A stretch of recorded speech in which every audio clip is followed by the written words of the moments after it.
Dunk. How are you doing, guys, gals, and non-binary pals?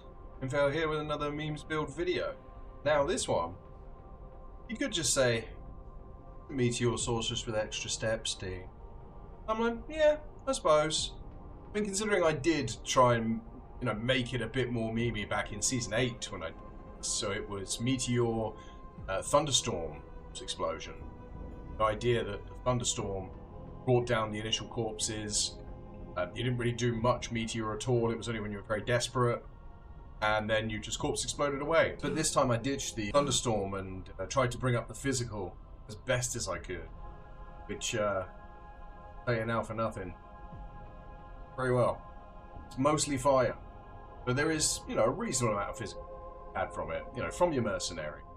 Because of the way the skill mechanic works, sadly you can't make physical work on corpse explosion from Sorceress's point of view. But we'll get stuck into that, into gameplay and stuff, so let's start as we mean to go on. Start off with gear. So, we have a Heart of the Oak, 4 resistances, cast rate, replenish life, max mana, all that juicy stuff that you get. It's a lovely room. Incredibly good for the price. Now, me, going with style points, F1. The Oak Sage obviously doesn't replenish. I'm an idiot. Do not make Heart of the Oak in an F weapon. Or it would be quite useful to this character. It really would. But yes, as punishment for my mistakes, I'm not remaking this word so I can have Heart of the Oak, even though it would be very useful. I've decided to just go with it. As you can see, I've used quite a few charges, before I realised that, as well as against, certain bosses and things, like I did it against the Ancients, Hell, and Diablo, and Bale, and things like that, just to get that extra tick for health. But yeah, Heart of the Oak. +3 to all skills. Now that does, obviously, all your Sorceress stuff, but it also, most importantly, does your Corpse Explosion. As a lot of the gear you'll see on this character, it's plus to all skills. Or plus to fire, because Meteor's a fire skill. Corpse Explosion is half a fire skill, but doesn't count as a fire skill. There you go, I said it. So I'd say it later, but whatever. Yeah, Heart of the Oak. Then Shaco, same reason. Skills. Obviously, rich people would have a +1 slam here and 2 sockets and all that good jazz. I'm poor and cheap. It's a memes build. Don't spend money. But yeah, so faster hit recovery in there in the form of a shale to help me out, because I do like to stand a little close with this one. Again, we'll go over tactics. Mara's, which was just random vitality slammed one. Again, you'd want many plus skills here as possible. Luciond, skill, type amulet there would be the way forward, I feel. Gurkhas, it's a +1 to all skill shield, but more importantly, it has the all rares, the damage reductions, and all that kind of stuff. Obviously, it does have very good blocking, which, again, I'll advise later on. Consider it. A good slam for this would be a +1 skills again, and P-box for 2. Stick some mums in it. I'm a cheapskate, not a brilliant roll. Gonna hear that a lot. The absolute must-have, of course, is Corpse Mourn. This was just a 2-socket slammed one. Again, +1 dual skills, broken record, 2 sockets, etc. P-box. Obviously, we'll try and get as high corpse explosion as possible. The range is 30 to 40, which is quite mental. This one's at 37, so that's not too bad. It's socketed with minus requirement jewels with fire res on them. And luckily they match, which is pretty cool. So it gives me minus 45 fire res. I think it was a 15 and a 30 or something, I can't remember. And yeah, lowers the requirements well enough to put the armor on, because the reason I've lowered that so much, because it gives you 8 strength to then help you put your Gurkhas on, which is 133. So yeah, smart-ish tactics.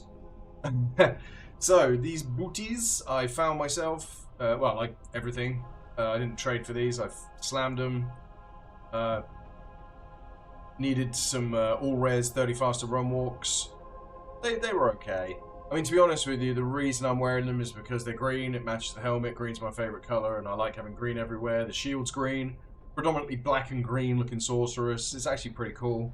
I like the aesthetics on this.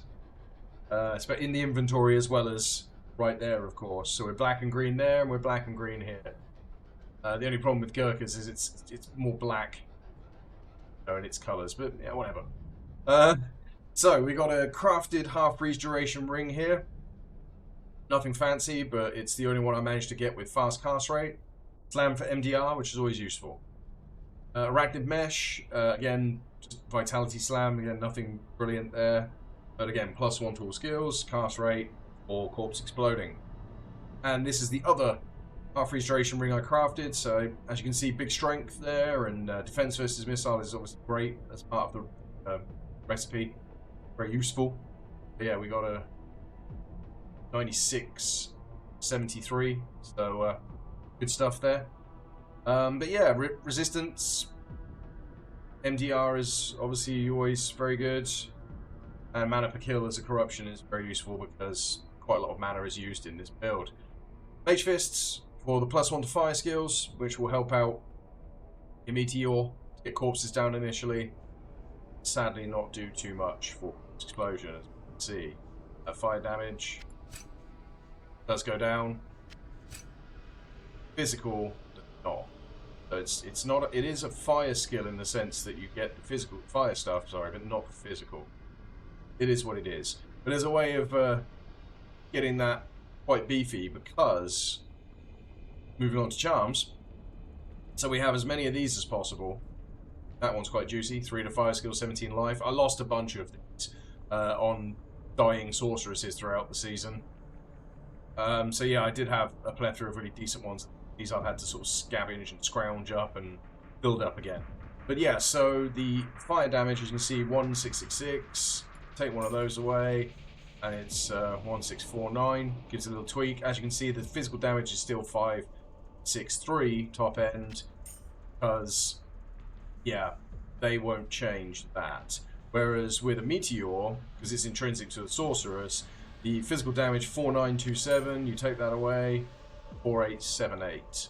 So Meteor is a fire skill affected by fire charms, but because the devs went out their way to make it funky and change it, and even make a point of saying, Meteor's physical damage benefits from sources of fire mastery. So yes, you fire skillers, great, but we're using these because fire skillers don't work on corpse explosions. It's a necromancer skill, duh. So yeah, we've got a billion, trillion, squillion of those, and a cheap Annihilus that I bought for perfect gems. Eventually I'll get a torch for her, but I want to earn it. I want, not with this character, of course, that would be insane, because I can't generate corpses with this one. So I wouldn't be able to corpse explode. It would just be a Meteor Sorceress doing Ubertristram. That's the assassin's job, but I digress. So, weapon switch. We have Warp Spear, which is 3 to all skills and 3 to energy shield, so a nice 6 to energy shield bonus. You can experiment with, I said, with block with this one. Just get rid of energy shield, put in block, take your points out of energy, put them in dex. It would work. It really would. I have stuck with having energy shield this build because it's level 13, so 39%. Because for me, seeing the mana go down is like an early warning system. I'm watching the middle of the screen, I'm blowing up corpses, and if something's hitting me, I see the mana go and get drained, it immediately gives me pause to slam a mana potion and teleport away. I actually prefer it more as like I said, a visual early warning system. Blocking's great though. As I said, you can definitely, as I said, utilize Gurkhas for what it is. You know, go max block. Take that out. Experiment. Again, do as you please. What's what it's here for, people. Alright, so that's charms and gear, so we'll go to Mercenary with this one. So as I said, I did maximize trying to get as much physical in, because fire is very well taken care of stuff. So it's like, well, how do we boost the physical? Well, the Mercenary gets a Reaper's Toll. So I got one with huge life leech and, well, ED life leech slam. I slapped an increased attack speed jewel in there. Like, minimum damage is rubbish, but didn't need much more than that. It does the job. 33% chance for 31 amp means it's out pretty much all the time. So your Corpse Explosion's physical side of things does do a good job. Now, you could put Viper Fork here, or Man Catcher, and then you'd have corpses being generated. Again, you can use Gut Siphon on an Act 1 Mercenary, but I wouldn't recommend it because you're not very tanky with this one. Obviously, if you went block, maybe. But you are standing close, but you're still hiding behind him. You know, he's Defiance for a reason, so he can keep both of our defenses up, so he can tank, and you can take a few hits. But really, you want to be hiding behind him. So this is why I went with Reapers, to get amp out. I mean, there's ample corpses knocking around once you start letting corpse explosions and meteors fly. It's about getting that chain. Yeah, and we'll go over that in gameplay. So his gear is a bit memes, as you can see. I was memeing on Tarasha's in Nightmare. I needed the res, and that's an all res slam. So I was like, yeah, why not? So, and then I just kept it on because I was like, oh, okay. But yeah, the piece bonuses aren't bad because I was getting, I'm getting some hefty magic find from it. So yeah, no biggie.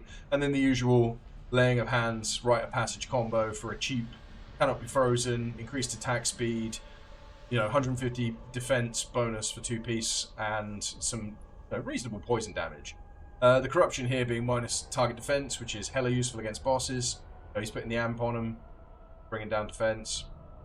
Good times. And while you're raining down meteors on bosses, because you can't corpse explode.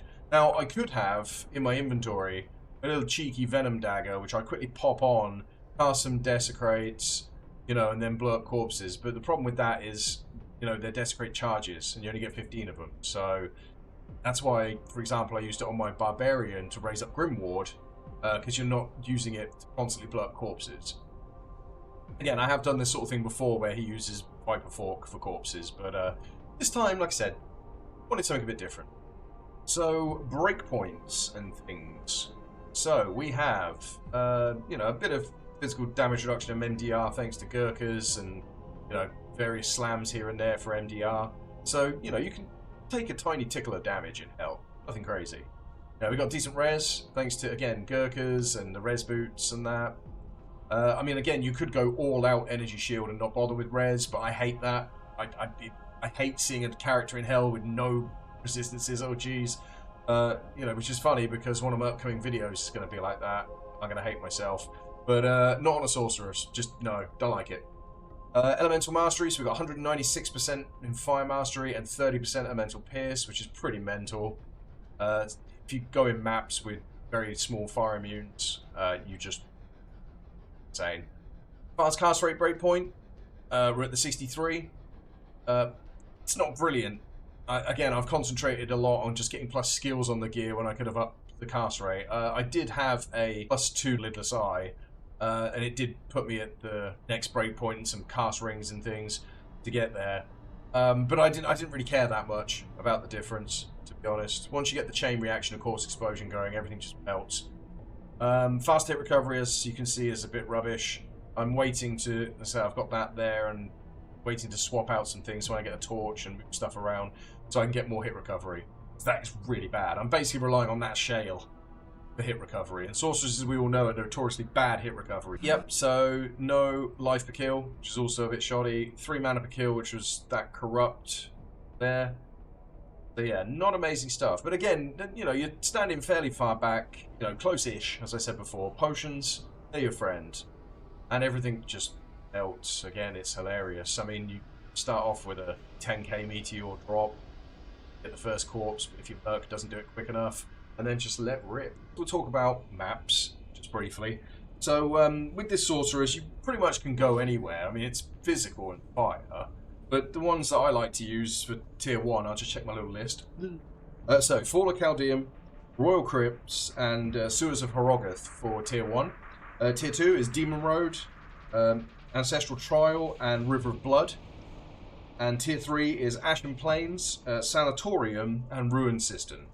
So basically, they're all the maps that have low fire, low physical immunities. So you can just rip through them. You can get by, with a map that, say, for example, has like Tomb of Zoltan Cool that has, very little fire res ones, but a high physical. It's like, well, he could break that physical immune for you. It's a mercenary. There's a possibility. So, right, let's do skills, seeing as I forgot them. So we have 1 point Shiver Armor and prerequisites to get there, just to give you that bit of extra defense bonus. In the lightning tree, we have 1 point in energy shield, plus your staff and your plus skills and all that, and prerequisites to get there. Down to the fire tree, so we have 1 point in warmth for your mana regen. We have maxed fire mastery, which contributes to corpse explosions damage, fire damage, and obviously meteors damage. The reason I picked meteor from the fire tree was I'm already doing fire and physical with corpse explosion. Why not do another fire and physical skill here? Just maximize on that potential. Just makes it easier. We're geared towards the mercenary breaking the physical immunes with reapers and me doing the fire damage, and fire physical there from me as well. Why not? So then we just max the synergies for that, which we've maxed blaze first so we can run super fast. Always fun. And then we're maxing inferno and fireball like that until we run out of points. We are only level 87, as I've not really been playing this memes build. She does well enough. She really does. So yeah, let's do a bit of example gameplay. We go into the map, crack out the energy shield, crack out the shiver armor, teleport on there. Seeing as it's a tier 3, I will crack an oak sage because why not? It gives me nearly 1k. So we got 800-ish mana there. My early warning system when I got spanked. So we're walking along, we mind our own business. Oh look, there's some stuff. The mercenaries see amp straight away. I didn't even need to do anything, that was great. But let's see. No. There we go, early warning system. I got hit. There we go. And as you can see, the chain reaction. Once one of the corpses goes down, you just keep spamming that bad boy until everything on the screen goes down. It's great. And then we had to get another one there. You get the idea. I say it's pretty damn easy. Like I said, the only problem with not using things to generate corpses like Viper Falcon, as I said before, is fighting bosses. It means you just have to be normal. You don't have to be a meme, people. You just walk up and just start laying down 10k meteors on their heads. It works pretty well. See, we're trying to get that corpse down in the distance. It's scary over there. I will put down corpses there. And the reason, that I like using the corpse explosion over the meteor once I've got a corpse, like I said, I've got that, because meteor's just in one place when I'm doing that, but it's like over here there's someone annoying me. I can, there we go, I've got a corpse. It's like the mercenary's working around here, I'm over here dealing with the back of the pack, and then off the screen, because corpse explosion has a crazy radius. So if he starts killing things here, like I drop the meteors for him, it dies here. I blow up a little bit to help him, then he starts finishing off the rest. I'll go over here, like I said, maybe lay down, or something might have kicked in a bit. Bam, bam, bam, bam, bam. It works really, really well. It's just a really fun build. Again, people might say, if you're watching this, why'd you even bother with the corpse explosion? I said, that's my reasoning. Because you can get some real distance from it. See those glomes over there? They're scary and annoying. Oh, and speaking of annoying, I wanted to try and use that to blow up. That happens sometimes. These guys are really useful tanks. So when you kill a corpse spawner, 5% reanimate is returned. They don't teleport with you. As you can see, I'm teleporting. They follow. And they are useful. And especially if you've managed to rack up like 6 of them before you fight a boss. They don't do any damage, but boy are they tanky. They will sit there and hold a group of enemies, which is hella useful. Because let's say we're fighting something here, he's holding it and it's super scary. I will literally, blaze away like this, try and run. Mercenary gets pulled out if he can, or he gets on the edge. These are still holding over here. So then if something's, gets meteored like that, or there's some corpses, I'll just start blowing up. And then he's valiantly holding it. Well, he's not doing a very good job in this example. But yeah, so they're very useful to have as tanks. So you got your one main tank, but others. So I hope you enjoyed that, everybody. It's a fun little build. Give it a try for yourself. Let me know how you feel about it. And thanks for watching. Appreciate it.